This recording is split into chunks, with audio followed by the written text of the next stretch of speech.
Not a licensed physician and not giving medical advice. It's purely educational and for entertainment. Cardiac issues, heart disease, heart attacks are extremely prevalent in the world, especially in the Western world. I mean, not just the Western world, but the developed world. You're a lot less likely to have heart disease if you're out on the plains of Africa, running around all day, not overeating. But in the developed world, where we have essentially unlimited access to foods and food-like products and a very sedentary lifestyle, heart disease is extremely prevalent. And I'm going to keep this short and simple because it is short and simple, but after a person has a heart attack, a myocardial infarction, or if they even don't completely technically have a myocardial infarction, but they get heart issues, or if they just have slow weakening of the heart, maybe they have high blood pressure, maybe they're retaining too much fluid and it stretches the heart out, and maybe it can't contract as well as it should and pump blood to the body, which is over time going to damage the heart itself more. But you have a lot of issues where the heart is not able to pump well. Now, atherosclerosis is a different matter. That limits the blood flow to the heart. Check out my other video about heart oxygenation and damage. But right now I'm talking about the contractility of the heart. As we get older, our hearts become, just like the rest of our muscles, weaker. And if they become weaker and unable to squeeze the blood, especially if you have high blood pressure, fluid retention, they're going to get stretched out more and more. And the more they're stretched out, the even worse they're able to contract and pump the blood. That leads to issues for your entire body, and which will come back to your heart and then once again go to your whole body. And your body, your whole organism is going through a downward spiral. It's generally considered something you can't fix.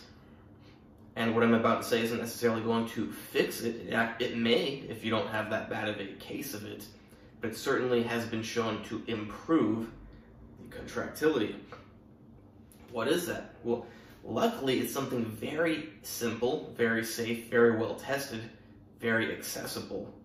It is human growth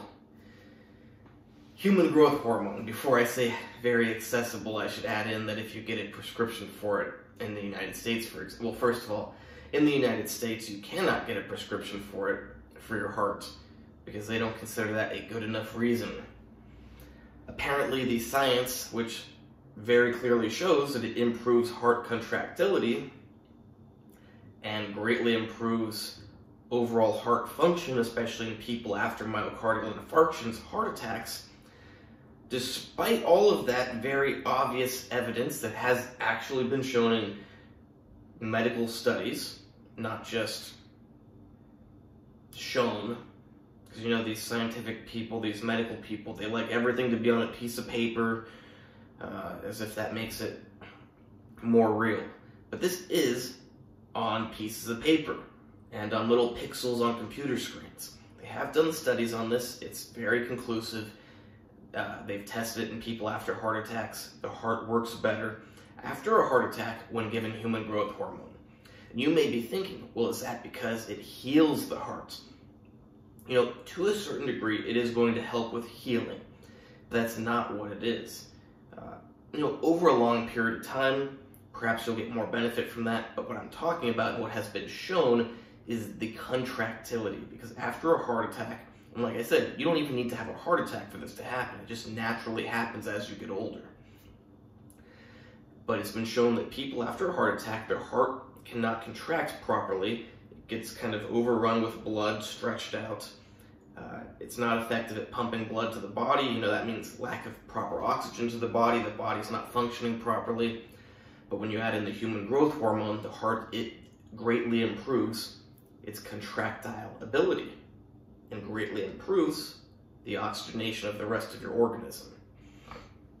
Now, I have not looked for studies on testosterone and other anabolic steroids. No. Some people would say this is ignorant. I don't care what those people say.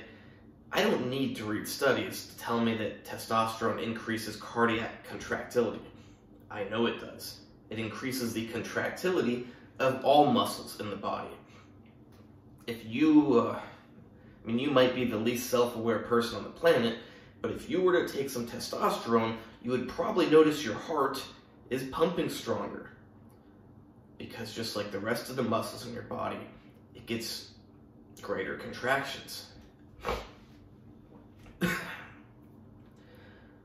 So yeah, if I were to have a heart attack, I would certainly want to take both human growth hormone and testosterone to get the maximum contractility of my heart. As we get older and our heart loses its ability, it stretches out and it loses its ability to contract, I would certainly want to be taking testosterone and human growth hormone. I think you may even see a greater increase in contractility from the testosterone than the human growth hormone. And human growth hormone alone has been shown to make sizable improvements. And that's a big thing when you consider that your heart pumping is what gets oxygen to your whole body. Every cell in your body needs oxygen to properly function. Your brain, your liver, your kidneys, your testicles, your muscles, everything needs oxygen. So if your heart isn't pumping very good, your whole body is suffering. Like I said, I'm not going to just leave things up to nature as I get older and let my heart pump worse and worse, my body suffer. No. I'm going to intervene with not even new technology. Actually, they're natural hormones. We just isolate, make them in a lab nowadays and inject them into ourselves at higher levels than we naturally produce. So yes, not medical advice, but if you had a heart attack, or if you have one in the future, it's a very good idea to take, not medical advice, but could be a very good idea to take human growth hormone and testosterone. Once again, if you live in the United States, you cannot, you can get a prescription for human growth hormone. Doctors do prescribe it. It's illegal. You're only allowed to prescribe human growth hormone for growth-related issues. You cannot prescribe it for anti-aging. You cannot prescribe it for heart benefits. There's no off-label prescription allowed. Testosterone, on the other hand, you can get that like candy nowadays. So, and of course you don't want to break the law and get human growth hormone illegally, which probably isn't too hard. But if you want to go the complete safe route, you can easily get testosterone from your doctor. Or maybe not your doctor, but a doctor. And that will greatly increase the contractility of the heart. Your body's going to get better oxygen, and it's going to thank you. Hope you like this video. Please like, subscribe, and comment wherever those buttons are. It doesn't cost you anything. It takes a moment of your time. Helps me out so that I can help out more people in the future. Well, it currently doesn't help me, but I hope someday I will get monetized on YouTube and then get a little extra money, which means I can do more science. And check out the other videos, because you'll probably like them also.